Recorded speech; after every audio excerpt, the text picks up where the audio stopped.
துரியோதனனை சாவடிச்சது கிருஷ்ணனுடைய சூழ்ச்சி தான். அவன் சூது செய்வான், சூழ்ச்சி செய்வான், அவன் மகிழ்ந்திருப்பான், அவன் ஆடுவான், பாடுவான், எல்லாம் செய்வான். அவனிடத்தில் இல்லாத ஒரே ஒரு குணம் எது என்றால், கிருஷ்ணலீலா புத்தகத்தில் சத்குரு சொல்கிறார், மெத்தனம்.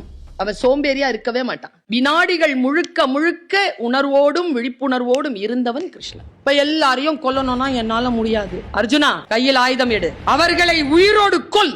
எப்ப உன் கை நடுங்குது? உங்க அப்பானா நடுங்கும், உன் புள்ளனா உனக்கு நடுங்கும், வேற யாராவது வந்தா அடிச்சிருவியா?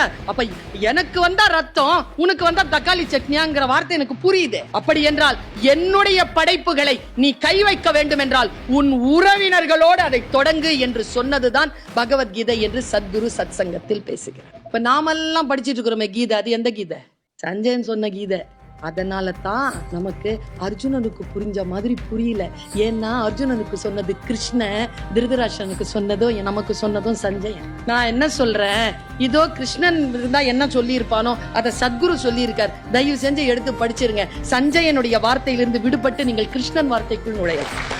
இந்த நூல்களை வாசித்துக் கொண்டே இருக்கின்ற பொழுது ஒரே ஒரு விஷயம் தான் தெரியுது, கிருஷ்ணன் எங்க இருக்கிறான். அப்பர் சொல்லுகிறார், நாடினேன் நமச்சிவாயத்தை நாடிற்று நமச்சிவாயம். நான் கிருஷ்ணனை நாடினால் கிருஷ்ணன் என்னை நாடுவான்.